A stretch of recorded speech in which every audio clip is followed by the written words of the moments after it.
अच्छी तरह जानते हो कि हमारे घर की हांडी की खुशबू भी घर से बाहर नहीं जाती।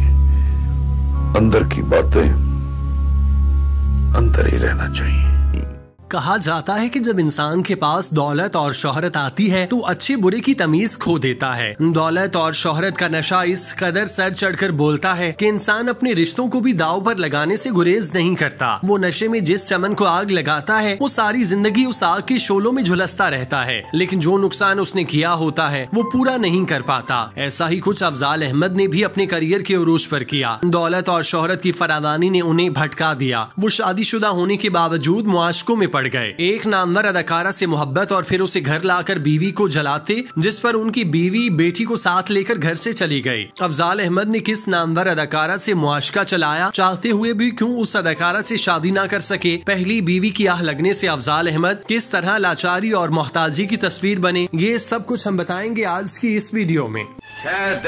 मंदा कीता नूरिया, पर ताडे ते मेरे विच फर्क भी इन्ना कोई है। तानू सिर्फ मौले दा खराक चाहिदा है ते मैनू सिर्फ मौला। इस बात में कोई शक नहीं, अफजाल अहमद पाकिस्तान फिल्म इंडस्ट्री के कामयाब तरीन विलन थे। वो घर से हीरो बनने के लिए निकले थे, लेकिन किस्मत ने उन्हें विलन के तौर पर शोहरत दी। जंग के सैयद घराने से ताल्लुक रखने वाले अफजाल अहमद गोरे चिट्टे और रोबदार शख्सियत के मालिक थे।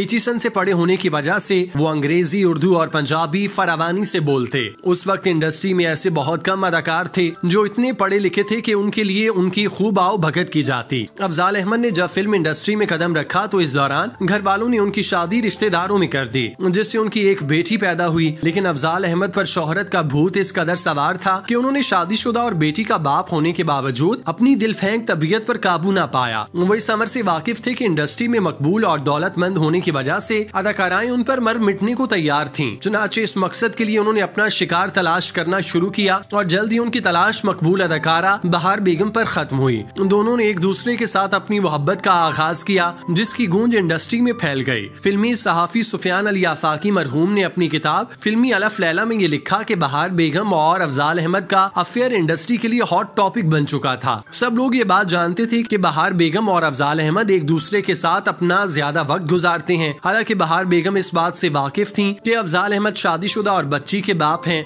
लेकिन इसके बावजूद उन्होंने अपने बेनाम रिश्ते को तवालत बख्शी। उस वक्त बहार बेगम पर हकीकी मानों में बहार आई हुई थी और देखने वालों को अपना दीवाना बनाने की सलाहियत रखती थी। इसलिए अफजाल अहमद उनकी जुल्फों के असीर हो गए और उन्होंने अपनी बीवी और बेटी को नजरअंदाज करना शुरू किया। अफजाल अहमद की बीवी को मुआशकी का जब इल्म हुआ तो उन्होंने मशरकी औरतों की तरह कोई महाज खड़ा करने की बजाय खामोशी और सब्र करने पर इक्तफा किया। लेकिन उनका सब्र उस वक्त जवाब दे गया जब अफजाल अहमद शोबिस तकरीबात में अपनी बीवी की बजाय बहार बेगम के साथ शिरकत करने लगे। यहाँ से अफजाल अहमद की घरेलू जिंदगी में शोले भड़कना शुरू हुए। दोनों मियाँ बीवी में रोज की बुनियाद पर तकरार होती। अफजाल अहमद पर बहार बेगम की मोहब्बत इस हद तक तारी हो गई कि वो उन्हें अपने घर लाने लगे। बहार बेगम बाकायदगी से अफजाल अहमद के घर में आने जाने लगी।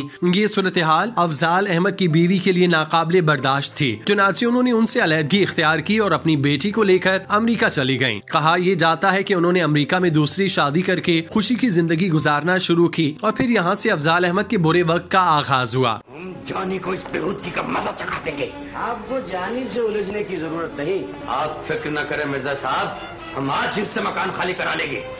इसके बाद भी अगर जानी ने मोहल्ले में आने की गलती की तो हम उससे खुद निपट लेंगे। अफजाल अहमद को ये लगता था कि बहार बेगम उनके साथ शादी करेंगी, लेकिन ये उनकी गलत फहमी थी जो उस वक्त दूर हुई जब कुछ अरसे बाद बहार बेगम ने शादी करके अपना घर बसा लिया। कहा जाता है बहार बेगम के घर वालों को उनकी अफजाल के साथ होने वाली मुलाकातों का इल्म था, लेकिन हैरत अंगेज तौर पर उन्होंने कभी उन पर पाबंदी नहीं लगाई क्योंकि उन्हें मालूम था कि उनकी कभी शादी नहीं होनी। बहार बेगम के घर बसाने पर अफजाल अहमद ने रिश्तेदारों में दूसरी शादी की, लेकिन कुछ अरसे बाद उन्होंने दूसरी अदाकाराओं से मुआशके कायम कर लिए। दूसरी बीवी से उनकी 2 बेटियां हुई। ये सूरत हाल दूसरी बीवी के लिए नाकाबिले बर्दाश्त थी, लिहाजा वो भी उन्हें छोड़कर चली गई। अफजाल अहमद और बहार बेगम ने जो कुछ अफजाल अहमद की पहली बीवी के साथ किया था, कुदरत उसका बदला लेने के लिए तैयार थी। शादी के कुछ अरसे बाद बहार बेगम का घर भी उजड़ गया और वो किस तरह किसी का घर उजाड़ कर अपना बसा सकती थी, वो शायद ये भूल गई थी कि अल्लाह की लाठी भी आवाज है। एक तरफ बहार बेगम का घर खराब हुआ तो दूसरी तरफ अफजाल अहमद पर मकाफात अमल की ऐसी ज़रब लगी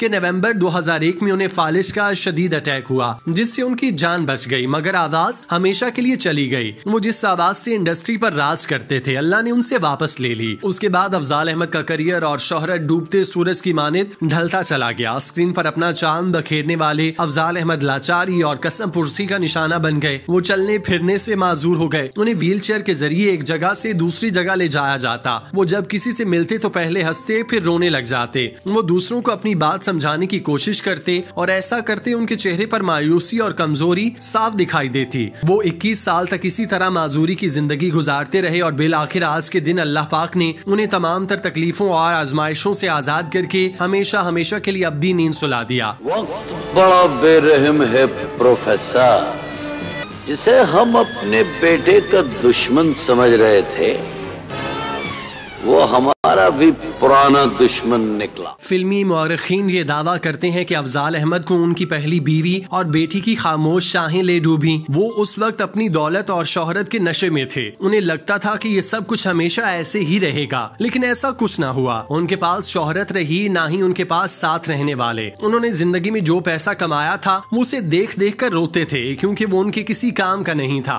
जो मुश्किल वक्त में उनके काम आने थे, उन्होंने उनको बेदर्दी से अपनी दौलत और शोहरत तले रोन दिया। और फिर चश्मे फलक ने देखा कि किस तरह सैयद खानदान का चश्मो चराग फिल्म इंडस्ट्री पर हुक्मरानी करने के बाद हालात और किस्मत के हाथों रुल गया कि अपने पीछे लाजवाल मिसाल छोड़ गया, जिससे बाकी सबको सबक सीखना चाहिए। हम अपने दुश्मन को कभी माफ नहीं करते। मैं आपका मतलब नहीं समझा सर। मारिया तो अपने अंजाम को पहुंच चुकी, लेकिन बेगम शिराजी का बेटा अभी तक जिंदा है।